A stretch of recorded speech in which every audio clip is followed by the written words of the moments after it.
people who have the victim mentality. Mm. A therapist said once you make yourself, the people who make themselves a victim in the story are the ones that really don't do well at the end of the day because there's always an excuse to back up whatever action. So, how do we really differentiate between victimhood and I'm fine? Like, And I'm fine. I'm good. Mhm. I am now. I have emotional maturity. Now I understand. Because I feel like there's a thin line there.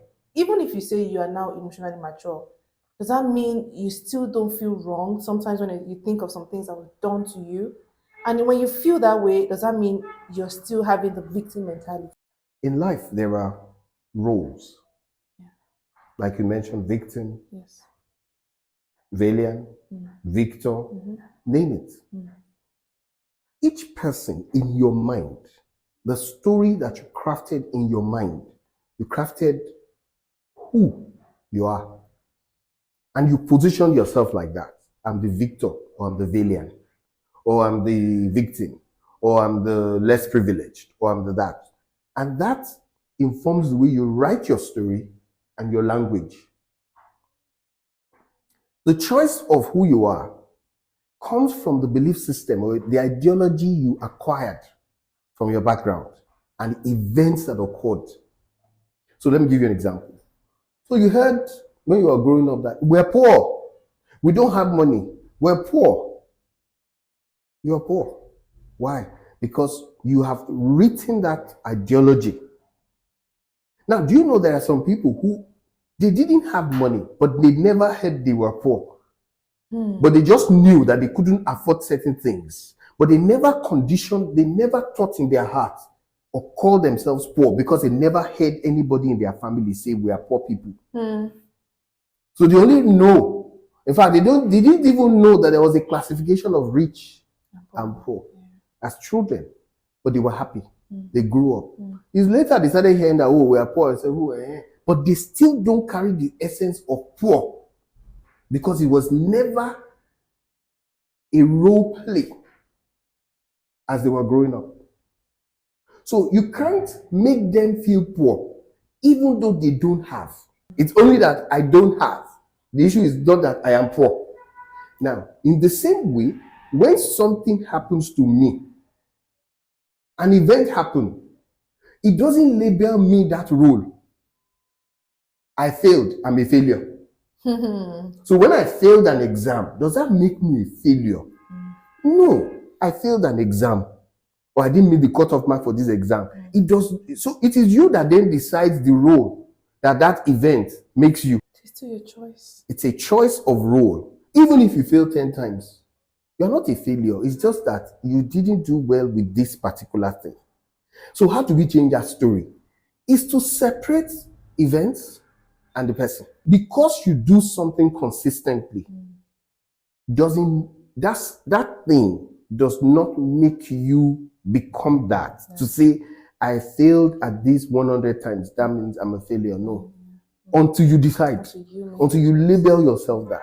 So that labeling and the validation that people who are close to you gave you to say, it's true, you're a failure. Yeah. So they believe. Or you are poor, or you are average, and so you believe it. Now, how do you unlabel yourself? The same way you want to yank out a label from the cloth. You have to use a blade or a razor or a scissors to cut it out. It's painful. It's a painful process. Which is the process a lot of people are not really willing to go through. And they try to justify that role they have. To say, I'm a failure, or I'm this, or I'm that. And they use emotions to continue to blackmail themselves. Blackmail? Oh, I do this. I used to do this. I used to do this. When I don't want to do something, I can even talk to someone about it and try to convince the person that this is why this and this will not work. Until a friend of mine, after I finished talking, like, this is, are you done with your excuses? Are you ready? Like, why are you? So he looked at me. Why are you trying to convince me? Like, okay, you can't do it. Okay, but that's you want the person to now say, oh yeah.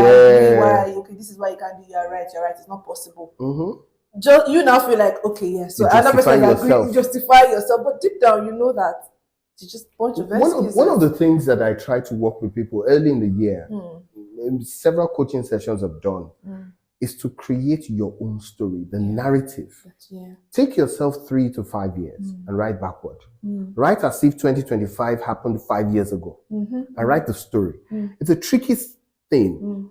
When you read that story to yourself, you become conscious of your narrative and the text and the story you tell yourself. Look, the biggest thing in life is the story you tell yourself. Yes. Nothing else. Nobody can preach out that thing. Nobody can advise you against the story that you tell yourself. But in the case of brainwashing, when they have told you a different story and you have believed that that's a story that is your story, and maybe several years later you now woke up and realized that it was brainwashing. How you have to install something else in it. To install something else. It's like a computer.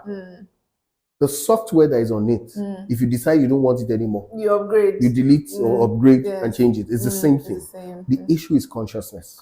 The awareness that, look, this thing that I learned is not really true. So I think we just nailed the myth behind, or the reason why a lot of people are seeking this peace and might never find it. I think it's the awareness. A lot of people are not aware. It's awareness. Yes. A lot of people, somebody called us, said we're like a sleeper cell. People are literally just living, or they're just existing, not living. They wake up, they think they know, but they're not aware.